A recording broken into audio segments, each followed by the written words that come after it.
Hello, how are you guys doing out there? We're going to talk about teleportation using the Merkabah. They finally retired the space shuttle, so that's okay. They say they're going to use the Russian spaceship to get to the space station, but that's like downgrading. But we're going to upgrade with the Merkabah and realize the capabilities and the unlimited potential of it. The Merkabah is the solution in traveling in deep space. The problem in traveling in deep space at high speed is the micrometeors. It enters really small in the front, but by the time it exits, it leaves this big hole. Just a little micrometeor. We don't really have force field technology.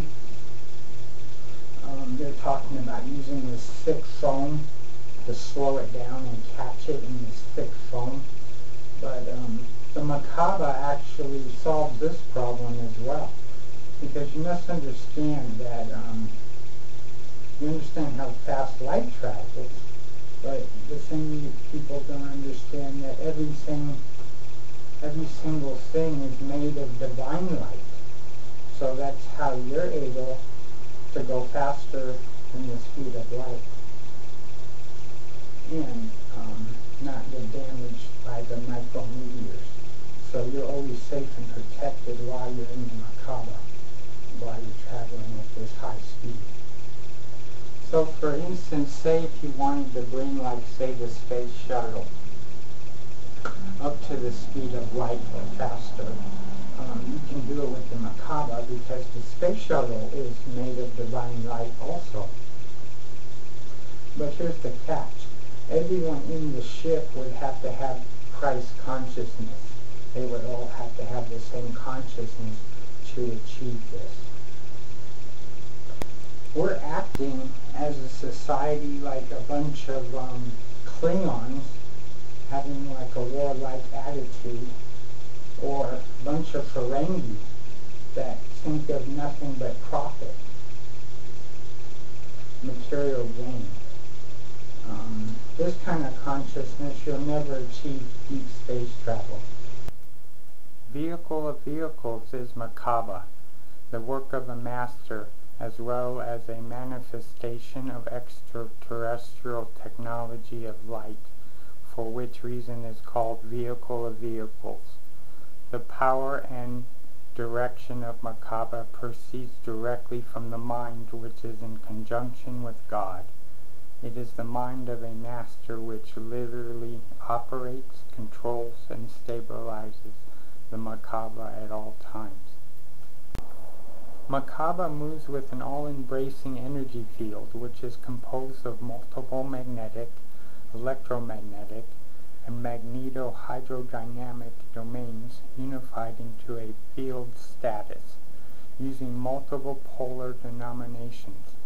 This gives the vehicle operating within the field the ability to go faster than the speed of our common light, a body of light, a spiritual vehicle of light, as pure energy vehicle, or a space technology that has instant acceleration with the power to travel at 2.9 times or more the speed of light as defined by man.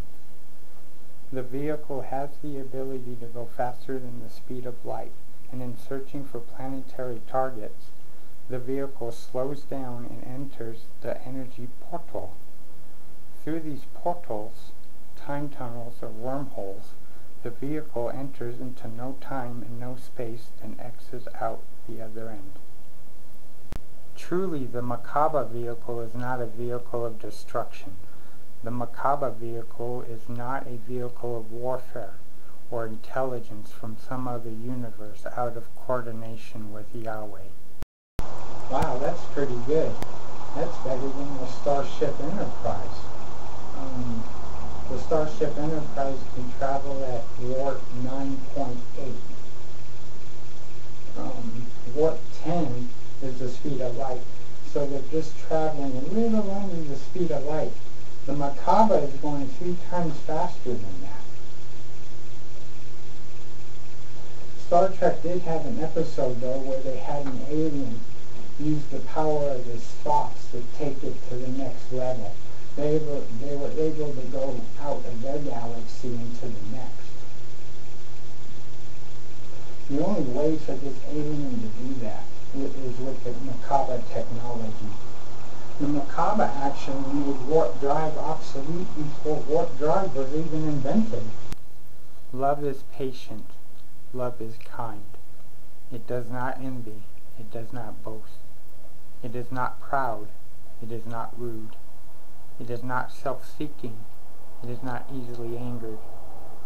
It keeps no records of wrongs.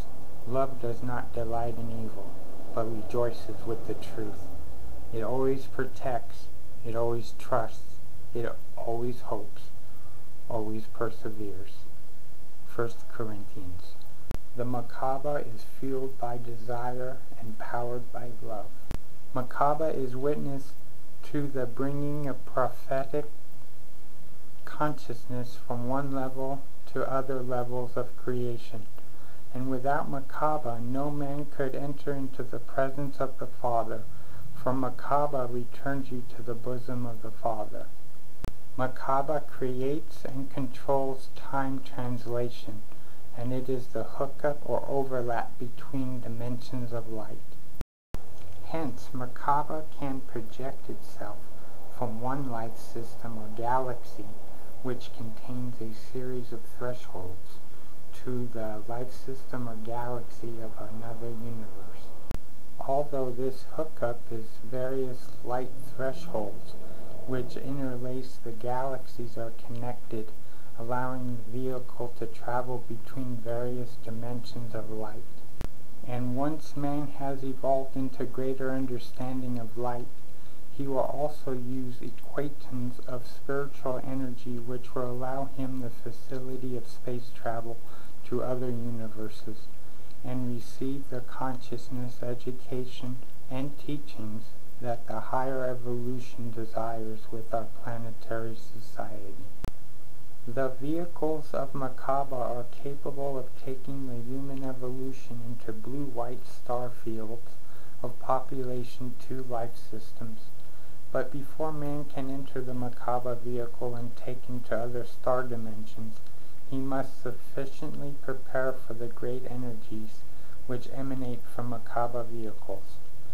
Only when man's consciousness is prepared with the love of the Father to understand the purpose of Merkabah can the vehicle open its energy portal to project a blue-white light which creates an energy field around the body to protect it against chance, as the body is taken into the vehicle. And you accept it by asking that higher intelligence working with Yahweh, the eternal mind, come into you and use you as a light unto your fellow man. You must empty yourself of the confusions of the world and ask the Father to pour his light into your garment of flesh. I had an experience one time where I was at a friend's house visiting. I stayed there all day, and she had to go somewhere. And my ride canceled, and I had this desire to get home. So I started walking home down Brookside, and there's a pretty good hill. It's kind of hoof over this hill on Brookside. And then all of a sudden I was on the other side of it, just instantaneous. And that desire was the fuel. Then when I got onto Nevada, it happened again, like a third of Nevada. So by the time I got home, it's a 55-minute walk, and I did it in 25 minutes. Well, I was walking with a friend, and I'm a little fast walker, where I do a lot of walking and I do it fast. And I was walking with a friend, and she's a slow walker. So I'm walking with her, and she's walking really slow, and I'm walking really slow with her, and it's really hard for me to walk slow because I had this desire to walk fast. I'm desiring to walk fast, but I'm walking slow with her, and then she stopped and would tie her shoe, and she looked down for a moment, she said, and then she looked up, and then she was like, strike! And I turned around, and I was like halfway up the block, and she was like, wow, how did you do that? And I was like, what happened? And she said, you moved like real quick halfway up the block. I just looked down for a second, and when I looked back up, you were doing that. And I was like, wow, I was just in the moment, floating as I walked, and the desire to move faster, the desire to walk faster, and then it just triggered it. How far have I teleported? Well, I did have an experience where I was making love to my wife, and what you do, you try to hold off your orgasm as long as you can. But then when you do lose the orgasm, instead of like letting it spill out, you blast that energy out the top of your head, like this gold light, just shoot it out the top of your head to the universe. And one time I was doing that, I ended up somewhere out in space. How deep in space was I don't even know. It's kind of hard to describe because all you know you're out in space and you see a bunch of stars. So how can I really tell you where I was? There was like no street signs or anything. So how deep it was, I don't know. But I did have another experience where I went to another planet, and I was only there for a moment, and the race looked Klingon, and it was a Klingon female, and she bit me on the face, and when that happened, then I came back. There was another time that I was like late at night, early in the morning. I was just chilling, laying down in bed, watching TV, whatever was on late that night. Then they just took me for a ride, and all of a sudden I was like in a different room. I'm like, what's going on? And I get out of bed, and I get out, and I go downstairs, and I walk past the kitchen, and someone's cooking in there, and it was like a bed and breakfast. And I see some guy sleeping on the couch, and I walked up to this guy and go, where am I? He says, you're in Tennessee. And I got like all excited. I was like, wow, I must have rode the dot. And he was all like, are you going to act like this every time you ride the dot? And I knew then he was a guide. See, your guides go with you on the journeys. They have all the information you need. So just ask them and they'll tell you, what year is it? Where are you?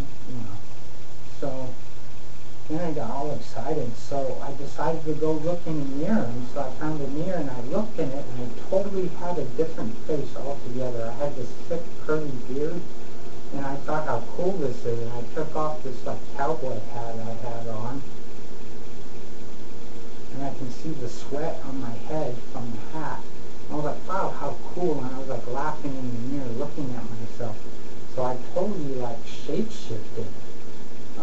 So when you're visiting like an alien race on another planet, you shapeshift and you actually look like the beings you're visiting. The Merkabah gives you the body suitable for the environment you're visiting. So anyway, I went outside and I was looking at these cars and stuff, and they didn't look too futuristic. They look new. They look like new cars in the parking lot. It was dark outside, like early in the morning. And then my guide that was in the building ran out up to me. Well, first I approached this woman, but I guess I might have been acting strange because she avoided me. But then that's when my guide ran up, and I was like, what year is it? And he was like, it's 2029. And then I came back to my body. So I actually teleported from Colorado to Tennessee to 2029 and shapeshifted.